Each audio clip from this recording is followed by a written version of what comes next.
দিনহাটায় sub registry অফিসে ঘুঘুর বাসার বিরুদ্ধে সরব হল উত্তরবঙ্গ উন্নয়ন মন্ত্রী উদয়ন গুহ। শুক্রবার শহরের হেমন্ত বসু কর্নার সংলগ্ন সাব রেজিস্ট্রি অফিসে গিয়ে নানা অভিযোগ তুলে ধরেন মন্ত্রী। একজনের জমি অন্যজনকে দানপত্র, আবার সেই জমি বিক্রির নানা অভিযোগ পেয়েই সেদিন অফিসে গিয়ে সরাসরি আধিকারিক ও কর্মীদের বিরুদ্ধে কিভাবে সেটা সম্ভব তা তুলে ধরেন মন্ত্রী। ওই অফিসে গেলে সে সময় উপস্থিত ছিলেন অফিসের কর্মীদের পাশাপাশি দায়িত্বপ্রাপ্ত আধিকারিক সুরজিৎ বিশ্বাস। কিভাবে সম্ভব একজনের জমি আরেকজনকে দান করা এবং তা বিক্রি করা, সেসব তুলে ধরে এর পেছনে যে চক্র সে কথা তুলে ধরেন মন্ত্রী। এ বিষয়ে মন্ত্রী উদয়ন গুহ কি বললেন শুনে নেব। নিজেদের রুজি রোজগার চালায়, তাদেরকে ঠকিয়ে তার দুটো ভাই বা দাদা তার সে এইভাবে জমি বিক্রি করছে সাব রেজিস্ট্রি অফিস আর বিএলআরও অফিসের সাহায্যে। এগুলো বন্ধ হওয়া দরকার। যদিও উনি যে পার্মানেন্ট যিনি এখানে আছেন, পার্মানেন্ট মানে এখন যিনি চার্জে আছেন তিনি আজকে নেই।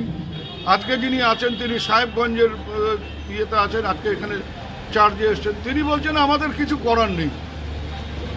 তা আমাদের মধ্যে একজন ছিল যে আমরা যদি সংহতি মাঠটা বিক্রি করে দিই, তো বলছি হ্যাঁ সেটাও করতে পারেন। এটা তো বন্ধ হওয়া দরকার। আজকে এসছিলেন, তাদের আমরা সাজেস্ট করব যে তারা পুলিশের দ্বারস্থ হন, কারণ এটা একটা ফ্রড কেস। পরিষ্কার মানে ডকুমেন্ট রয়েছে ফ্রড কেসের। এই পুরো ফ্রড কেস পেছনে রয়েছে শুভময় চক্রবর্তী সহ আরও কয়েকজন।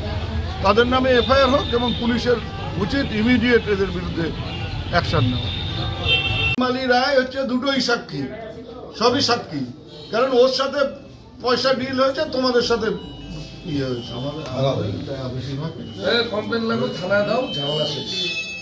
আপনাকে পার্টি সবাইকে পার্টি করা হবে, সব পার্টি হবে, কোনো কথা নেই।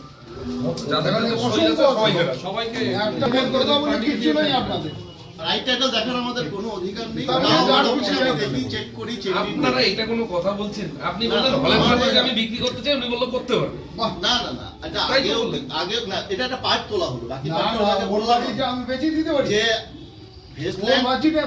বেচে দিতে পারি।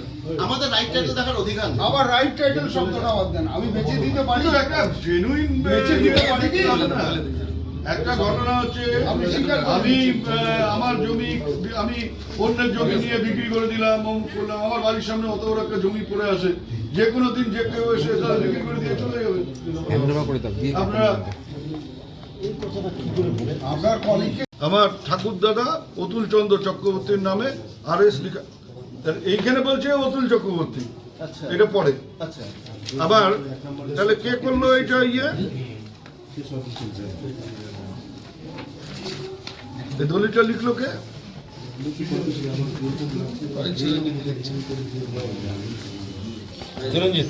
চিরঞ্জিত দলিলটা লিখলো। ও বলছে যে আমার ঠাকুর দাদা অতুল চন্দ্র চক্রবর্তী, ঠিক এটাই ফ্যাক্ট। এবার তার আগে কি করলো, ওই চিরঞ্জিত লিখলো যে